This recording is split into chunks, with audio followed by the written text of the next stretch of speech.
the story grows, I'm Brian Patton. Today we welcome back to the podcast Polar frontman Adam Woody Woodford. Polar's new album, 5 Arrows, is out today on Arising Empire Records.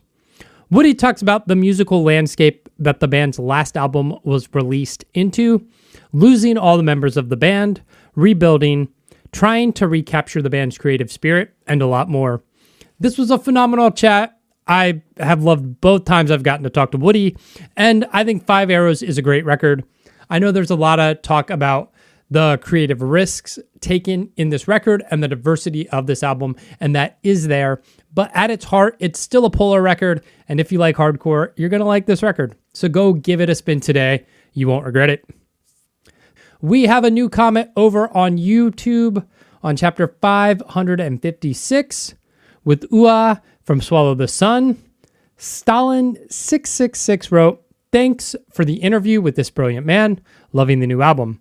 The new Swallow the Sun record is phenomenal.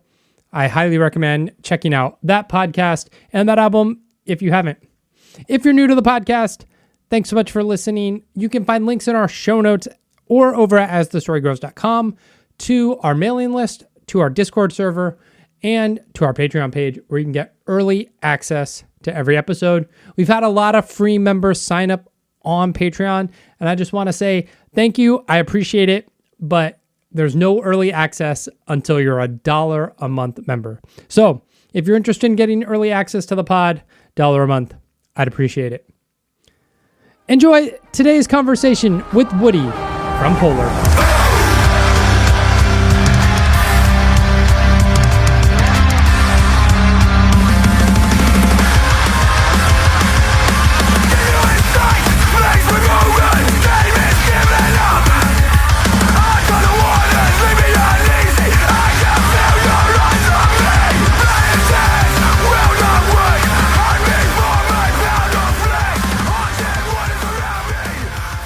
Stoked to have you back on.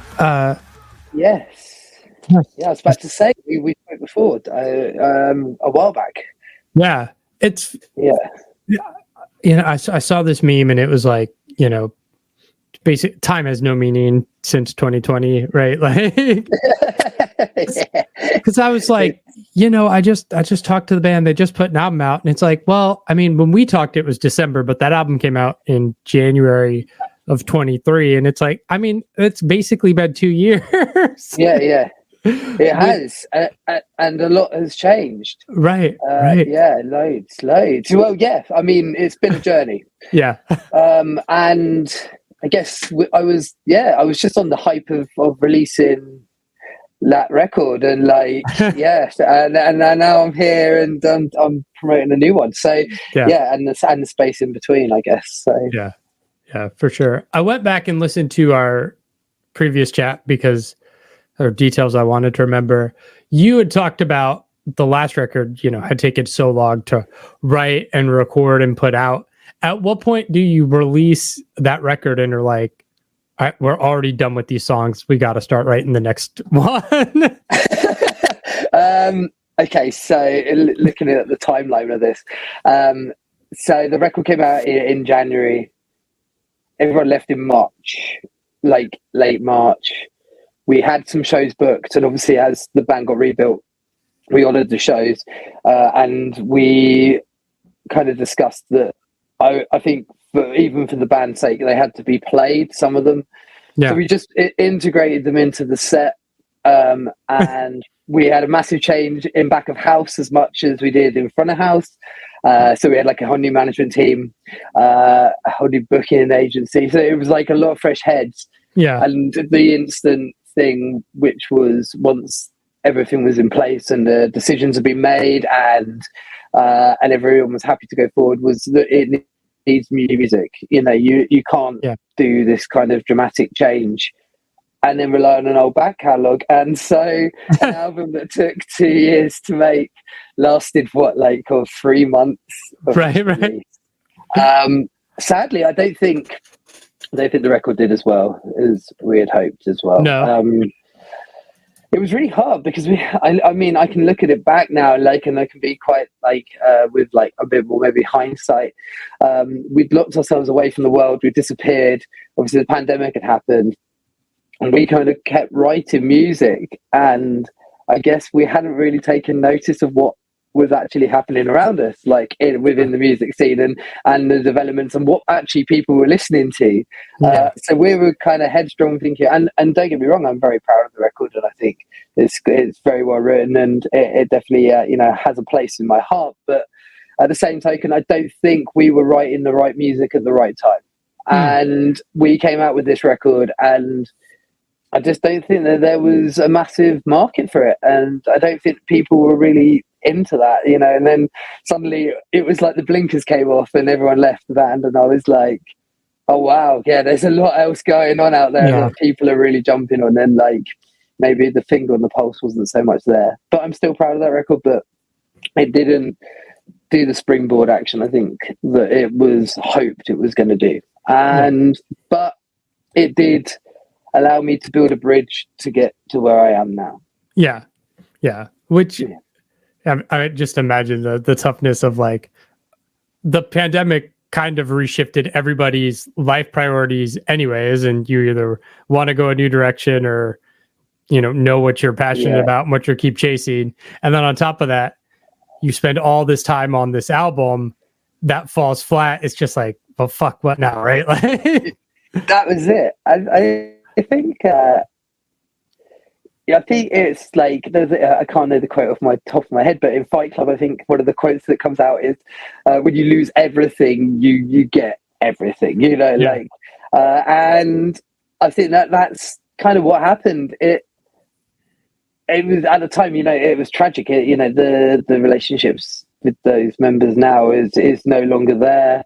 And it's gone one way, I've gone the other. But what it did allow me to have the opportunity to do was to realize that maybe Polar wasn't writing the music that it needed to be, or the band it needed to be. It gave me 2 years of like pain and suffering to basically learn quite a hard lesson at the end of it. But if I hadn't have learned that lesson, I don't think I would have had the appeal to keep going. Because I was like, there was so, with the old lineup, there's a real like a formula, kind of a bit more of a structure on how songs should have been, how the band should sound, and I think it definitely works, but I think now, when I had the opportunity to do something new, I was like, the rule, the wheels have been taken off, like the stabilizers have gone, and it was just like, I can do whatever I want. Well, I wasn't going to go completely abstract and, it's like doing some very strange sort of like 3-disc 47 songs of like just weird noise, but the ability to it's maybe like quite a selfish point of view, but I didn't have to answer to really everyone on like going forward so much at the beginning. Like I had an idea and a plan. Luckily, the plan that I had in place worked very well with the people that joined, and now it is our plan. It's been sculpted together, but the initial first steps, and I'm into loads of different styles of music, and I'm quite aware that Polar like organically is like a hardcore band. With dipping its toe more into the metalcore kind of stuff, but I was like, we probably need to do a bit more soundscaping and a bit, just try and modernize the sound a bit more than what I had come from. And that's what the previous record really kind of outlined to me. It's like, oh yeah, I do. Maybe we need to make these adjustments. This is maybe where the band needs to go. This, and I have interest, and I have like a passion to put that kind of stuff into it. So I was like, let's just go to it. I found the right producer, and I remember him saying, "Oh, we had a conversation like it was just like a Google Meet," and he was just like, what's the limitations? Well, what can we and what can't we do? And I was like, you can do whatever you want. Like there is no limitation. I've done records with limitations, not limitations, but like kind of like structures and ideas. I was like, this one, let's just go. I need to go wild with it, really, because it's a big thing for a band of 15 years to lose all its members and then rejuvenate itself. And the music is the first thing that everyone hears, and it had to be something that people are like, okay, wow, and just create a talking point. I think the band needed to become a talking point again.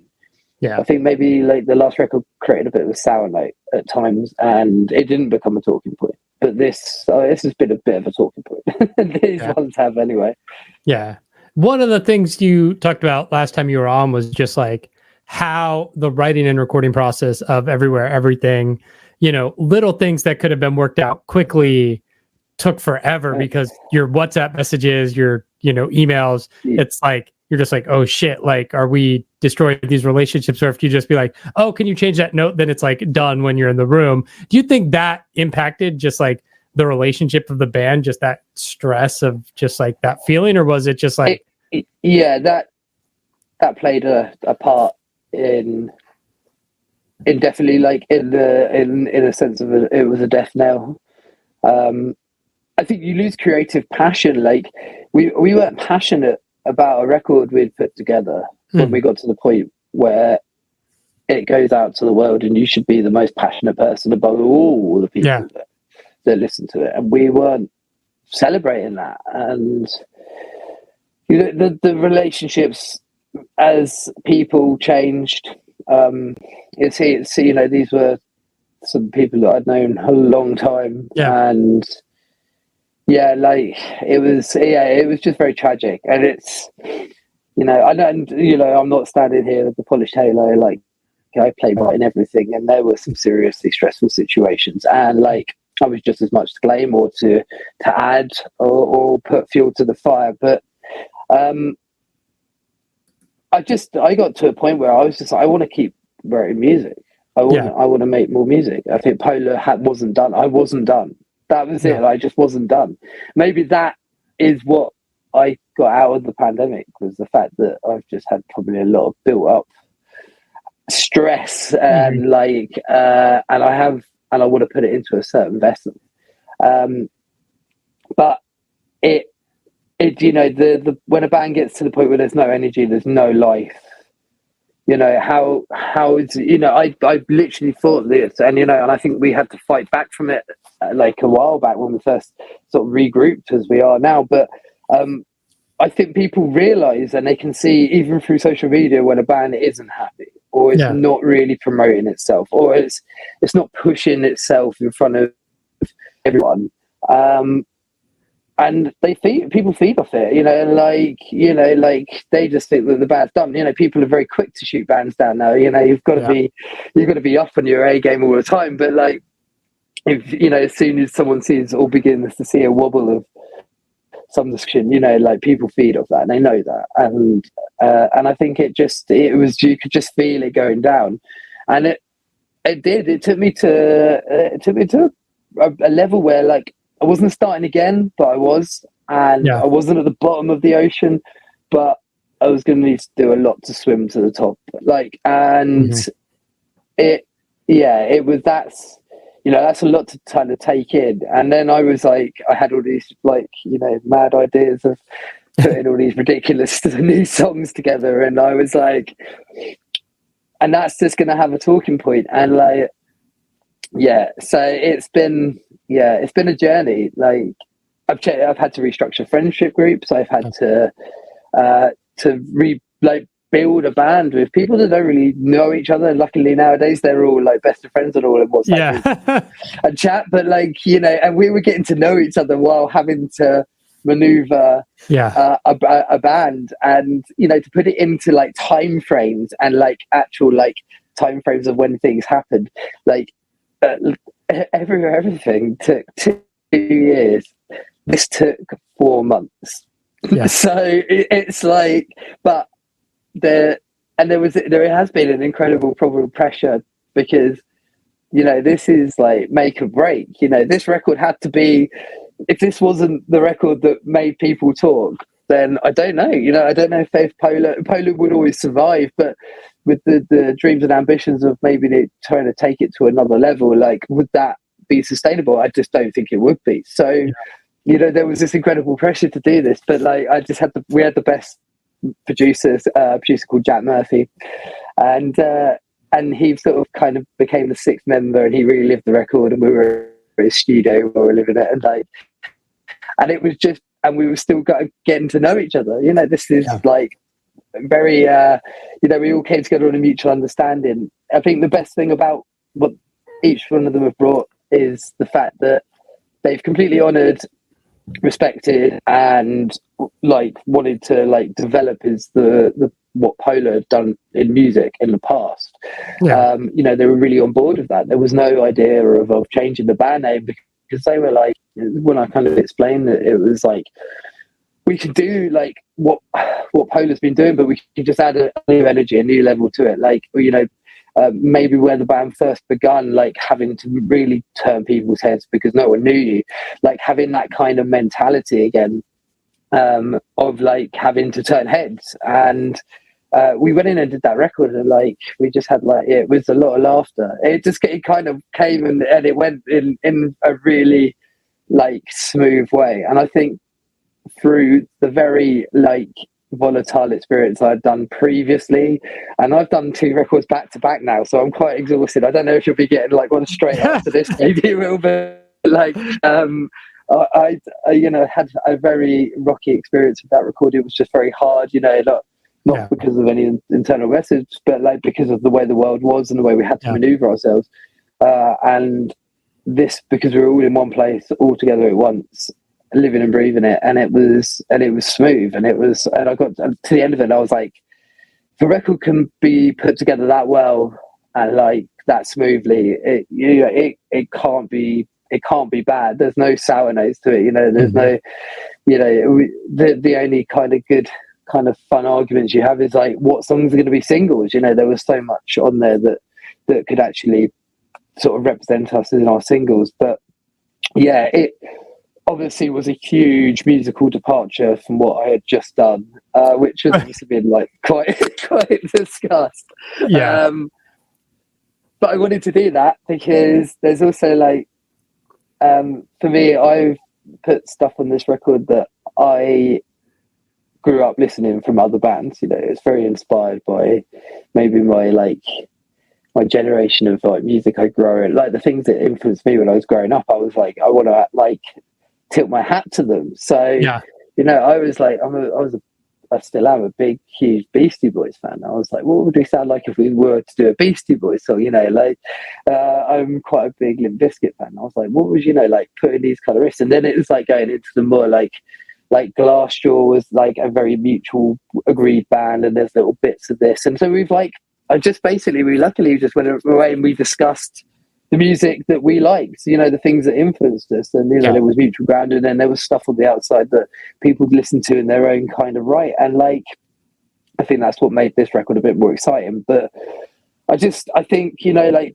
to leave like everything like in its place as that kind of post-hardcore sound, I feel like that was the right marker. That was the right thing to do. I don't think we will definitely be tipping our toes, and like we'll definitely be developing songs in the future of like post-hardcore, but probably adding different dynamics to it. But as a thoroughbred kind of post like hardcore record and like sort of miracle record, I think that was for me. And I was like, let's draw the line and like let's take Polar somewhere else, because I think it has life, but it just needs to live and breathe in a different environment. And like that basically has meant that the bands had to go out and get new fans, which is great, which is good. We probably sadly did lose people with the transition. People probably stayed on board once the lineup had been announced, and they probably stuck around to the new singles, and some have probably decided that it's not for them, and some have been quite vocal about it. And like, and some people have said, no, it's cool, like we're trying something new. But I think that is what you need to do to grow, is to make new people be interested in your projects, in what you're producing, because that will only grow and grow. Maybe we got to a point where we were not growing as much, and like the key to that again is music. The things you put out is what are going to make people interested in what you're doing. Yeah. It's fascinating because, when I got the press release, like, do you want to talk to Woody? It was like, well, I loved Everywhere Everything, one of my favorite records last year. You were a great conversation last time. I'd heard Swimming with Sharks and Paranoia, and I was like, yeah, hell yeah. And then I popped the new record on, and I was like, oh, okay. The band is doing something really different. And after a few listens, I was like, oh, it's like Madball does a new metal record. Yeah, it is. Yeah. It's like a great, like, there's some like more classic New York hardcore sounding stuff on this with those electronic elements, a lot more a different because you're a melodic hardcore band on the last album, but it's a different sort of melody into the music, a different sort of vibe, Yeah, for sure. Yeah, it absolutely is. Yeah. But I just there was like so much I wanted to put into that record. We all wanted to put into that record. Yeah. To just say me. And like I was like, all of this stuff, if you throw it all together, I wonder what it sounds like. And that's what I'm doing. And like, I guess the thing that really kind of like set the tone is We Won't Sleep. We would decide to put that first, which is the black sheep of the record. Like it's the huge black sheep of the record. Yeah. And the reason I was like that, I was like, I've hit that crossroads before with Impola. There's always been a little track or a couple of tracks that always go to the left a little bit to what the rest of the record is doing. The previous record would have been Rush. Yeah. There was talk about Rush being the first single at one point, because it was so different. I mean, it's hugely different to where I am now, but like, but it was very different, and like, it was the nerves of doing something that fundamentally, you could play into people's hands, everything gets well received, and then it can kind of grow and grow. And I was like, right, let's do the black sheep. Let's put the complete, like, segregated one song on this record that, the other songs have similar elements of what that song has, but it's not that.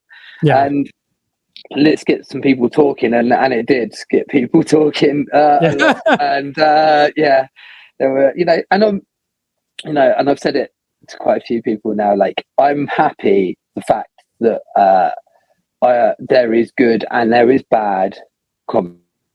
But I'm, because what it does make me realise is, for the first time in a very long time, Polar's got underneath people's skin. Yeah. Because you only get people commenting like that once you're underneath their skin. Yeah. Whereas I say the previous, like, stuff we were releasing, like, like everything backwards, like, I found people were being like, watch it, like it, say a nice comment, oh, sick, cool, and it was like, that was almost kind of like they'd done, they'd enjoyed it, they'd, on to the next. Whereas I found with these singles, like, people have had to probably go back to that and listen to it quite a few times and build up either the very nice polite way of appreciating the track, or setting off all war on anything that they can find. So but that's good. That's like, you have to balance those scales. And we've I've not experienced that to that extreme, I guess, within Polo ever in my career. So, but I kind of knew that this was going to this was going to come like this. But I think that's the thing. I think people are going to be very surprised and shocked when they hear the whole record. Yeah. I think that's definitely going to hit people when they finally get it. Yeah. I mean, with rare exception, right? Like, if a band has a career for any length of time, they're going to evolve, because, like, you eventually exhaust your riffs in one genre, and you're just like, you got to move on and do something creatively, interesting, or compelling. And so, let me ask you this question, because the last record took so long, and then you have to rebuild the band, and you have a quick turnaround to write and record. Does it feel like, even though it's still Polar, like, this is a new band, this is like a re-coming out, a second chance to debut the band? Yeah, absolutely. And we completely treat it like that, actually, because the old songs, some of the old songs are still getting played. Yeah. Like while we, I guess, like start to cement everything for the future. But because I've gone. I wouldn't say in a negative way, but I've gone backwards in the sense that I'm kind of we're rebuilding, relearning, regrowing, like things that maybe necessarily were dealt with like internally with the band before, all of that had gone, like, so suddenly people's roles were starting to get learned. And I'm incredibly lucky and fortunate that our guitarist Bruno is an incredible graphic designer. And I didn't know that until he started joining the band. And in this world where you constantly need content, I think I thank my lucky stars. And but he was very willing to help. He wanted to have like control it and focus on the art side of it, and and it was nice to have these kind of new roles. But it does still feel like it. We just kind of we had this new band feel at the very beginning. Now we've been together a year and a half. I think we were working it out the other night. We were together and we like saying and it feels a hell of a lot longer than that. And we've been together a year and a half, and in a year and a half, we've done nearly 4 tours, written an album, done 5 music videos, and we haven't all seen another birthday yet. So that's kind of it's crazy, but that level of I can only be super happy with our manager James as well. James at Saviour Management. I mean, he played a massive part in getting Polar back to where they are. He's been a friend of mine for years. He's known the band for a long time, and he's really pulled us into a really strong position. And I'm super thankful for that. But we've just got ourselves now back into a position where for me, it almost feels like business as usual again. The tours coming in, we've got to do this, we've got to work towards that, we've got to do this.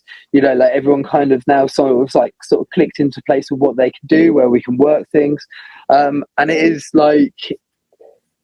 it's almost sometimes a bit like the Twilight Zone, where you've just been in the coma and you've woken up and you're everything's kind of fundamentally moving in the same direction. Yeah. But it's not the same people you're doing it with. But it's made everything really new and exciting for me, and I think that's part of how you can kind of progress in this industry is if you're not fully excited and pumped about what you're doing, that comes out in expression. Now for me, it's every gig's a new gig, every gig's a new experience, because it will be for a while, and that's that new energy is we just you feed off it. And I'm just super thankful and happy that it worked. This there's a real degree of people had to just get to know each other. I went online. I had a friend who I worked with in a music company. He'd worked with me on some pre-production with the last record, so I was instantly kind of went straight to him, Simon, and then Bruno and Steph I met on which I can only describe as the musical equivalent of Tinder, and so I found these profiles and they kind of fitted, and I shot them some messages. And my drummer Max, he was the drum tech for the band, so he kind of sort of slipped in. Nice. And then I just suddenly had all these people luckily sort of come back to me, and we just had to put it together. It's sharing visions and being hungry and being passionate about it, I think, has made the band progress. I think we've in a year and a half, to change people's perspectives, whether it's good or bad, and to rebuild and actually bring new people on board. The new people that are probably going to get into us over this new record, they'll never really understand or know what happened behind it. They'll only know that the band that it is now, and it will probably only ever be. I don't fancy doing that again, to be honest. It wasn't, it wasn't not fun.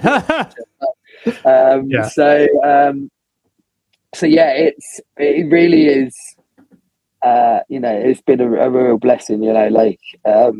like, these situations could have been a lot, could have worked out. People could have ended up coming in and, grate each other to pieces, like musical ideas don't like become or flow, all of these they were like big things that, I'd have to be like, I know that these are kind of risks, but I felt good about it. I felt good with the people that had agreed to join Polar, and I was like, and I felt like we could actually do, like let's just do something, and like, and then we birthed Five Arrows, which I guess it's just a bit of a roller coaster because.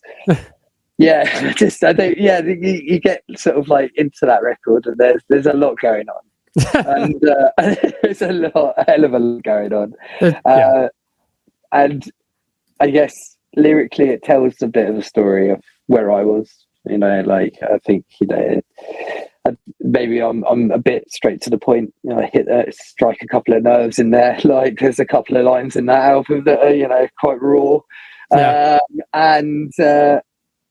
But I just find it's really exciting. Yeah, I get excited. It's got a heartbeat. It's really got a pulse, and I'm just hoping that everyone enjoys it. Yeah. Well, I'm glad you do. I'm glad you enjoyed it. I've had it for a little while, so I'm now finding out that people who actually hear it, it's cool. Like, yeah, it's fun to like, I don't know, listen to a band try new things and have an expansion of their sound. Like, it's not like I listened to this and go like, what was it, 100th who went like super indie pop from, and you're like, you're not doing that. It's just like, okay, you're adding some more elements to the sound, and it's still cool. Like, it's still Polar. Like, Well, it's, I mean, got quite a distinctive voice, I think, and like, that was kind of like another thing that like we once like everyone had left, and that was quite a gritty like meeting, and it all kind of ended in one sort of explosion really, and like there was a period of like a day. It was a day before, because I knew I didn't have time in my hands. There'd been a couple of frequent questions have been to me as like, why did you not like go away, take your time and like rebuild it, and come back like a year later, like the whole, and I was like, do you understand how the music industry works? Right. I did that. I do. We were already gone for all 5 years. I mean, how many years did you want me to disappear? Like, become the world's worst magic trick. So, and so I was like, no, I realized within about a day, I had to act really fast. Yeah. I had to have all the awkward conversations with all the people we deal with and companies we worked with. And in order for this to work and to create the snowball, I was hoping for it to become, I knew that the turnaround had to be like, boom, like I had to be rolling this over pretty quick.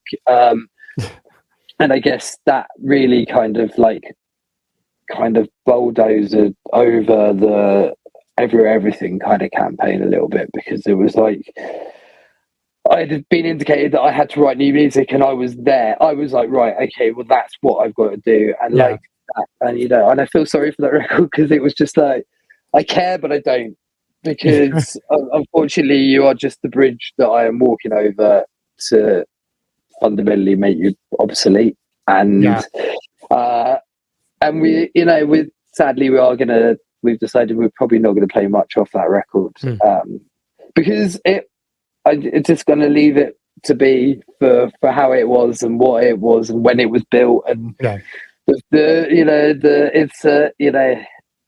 allows me to realize that that you can keep going, I guess, in these situations. And like people go, and another question is, people, you worried that people think you're dated and it's like the end of Polar, and I'm like, you're only as dated when you, I guess, start writing music that feels dated, when you've just kind of given up.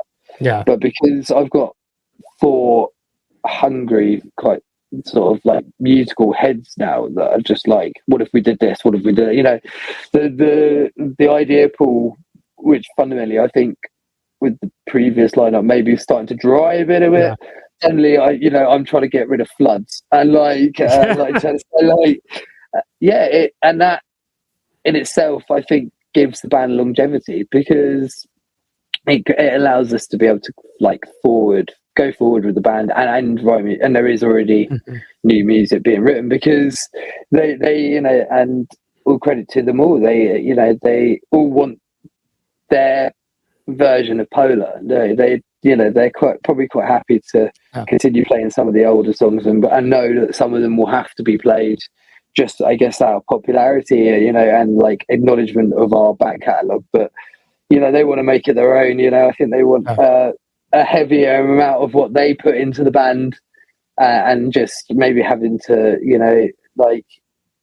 play the more immortalized sets in our songs in our set. So they're writing, and I haven't got enough words to as many riffs that keep getting put to me. So I'm like, give me a chance, boys. Yeah, look, can we just get through this one? No, I mean, it's if you're an older fan and you don't like the new sound, hey, those old records exist and you can revisit them as many times as you want. And for look at Norma Jean. Are people mad that those band members change all the time? Like, they're still going. They'll play old songs occasionally, but those new members just revitalize the band and help keep it going. And you have fresh ideas and just is it better for your favorite bands to go away just because you don't like the new record? I mean, I wouldn't want that. No, I think it's people are people have been given a heavy amount of voice onto the music industry, what they like, what they don't like, and I think there's many platforms now that just allow that, and rightfully say people should fully have their opinions, but by a lot of statements and opinions, people follow that, and that's kind of it can be quite hard for a band, if someone's like Polar are done and they stick that all over the internet, people will probably agree, but I think the best foot forward to that kind of response is to write a record that is going to make people go okay, wow, this is cool, this is different, and I'm glad you picked up the Madball vibe. We were listening to a lot of old school hardcore during this record because I was we're a hardcore band, and I'm let's really go hardcore, and some of those riffs I was this is cool, and it's just for me, I'm glad we're going more into that hardcore pocket again because I guess Polar was more into the metalcore sort of stuff, and this is definitely still got metalcore moments, but it's for me, but I guess more of what I grew up to listening to and being really passionate about was more the hardcore stuff. Metal was all, I listened to metal, but hardcore was I was going to hardcore shows. I was into bands like American Nightmare, and that was my passion. And I've now luckily got members that are I'm really into that. Yeah. But at the same time, I'm but what if you stuck Prodigy on top of the head of American Nightmare? What would that sound like? So I'm now kind of in this kind of breaking the mold sort of era with Polar, and it's cool because I think what this next record does allow us to do, it allows us to experiment even further because it just kind of prepares people a bit more. I think after the initial kind of shock of hitting it and hearing sort of maybe different things that we've done, and still having, as you say, the traditional Polar sound in there, but we've literally just thrown the book at it a bit more. I think the next record allows us to be that expansive, but it's not going to be a shock so much, but maybe people will be a little bit more into really hungry to hear it, because I think that's where we are now, is we're basically showing people that we've done this, and then there will be a record which everyone's gonna be okay, they've done all of that stuff, and then maybe the next one we can allows us to fine tune or even expand and look into different things. We are talking about different genres of music because I quite enjoy genre bending, and it's quite fun, and because there's no wrong no wrong answers with it. You can create something to be like, wow, okay, that's cool. And I think that, if you look at the music scene and the bands that are fundamentally leading the way, they're all genre bending, like it's, kind of like, if you don't do it, and there are some really sick, like thoroughbred hardcore bands coming out, like Speed and stuff like, and that's wicked. But when I started hearing them and I was thinking about Polar, I was like, I don't know if we would be right going that far back and like stripping it back to that. There was a conversation. It was just like, I think we need to, because there are elements of electronics in some of our records, not as a dominant forefront, but like we've dabbled in it within certain strong structures. But like this one, I was like, let's go crazy, let's go nuts with it. Like really crazy. Yeah. Album's out in just about a month. With this revitalized lineup, I know after the last record, maybe you're just like, who knows what the future holds, but like, I don't know, what are you looking towards? The year's rapidly closing by the time the record's out. There's about a month left. So are you just looking to next year and just like trying to keep up with all the riffs being thrown your way? Well, actually, I can talk about a little bit of it because it's quite interesting. Like, we're going to do some more music. Naturally, I think we're in a really good spot to write more music. I think we're just like in a really like hungry process with that, but we're going to start looking at sort of deconstructing some songs acoustically. Nice. Never really done it. It's come up in conversation. I'll probably sound like a wailing dog while I'm doing it, but I'm going to try these things. But we're going to start, looking at this, like trying to break the mold in other places, and I think that might take a little bit of time and a little bit of organization, but it's a good project to try and focus into. And I guess even from the last time I spoke to you, I guess one of the aspirations was to tour, but that hasn't obviously been as naturally easy. So we are we're just trying to get back into the touring sort of cycle, like the real circuit. And you just have to be patient. It's unfortunately, there's the one thing in the music industry I think a lot of people don't realize is one of the biggest things you need to have is patience, because it just takes time. But we're in a good spot, and and I think to be on a really strong platform that we've got to now, that you can only work forwards from that. Yeah, for sure. I say that now, and we'll probably be like, "Hey, and here we are with album 17," and like, if Metallica can do it, anyone can do it, right? Like, well, this is it. They're good inspired. I got my foot up on your throne. I hope you fucking choke.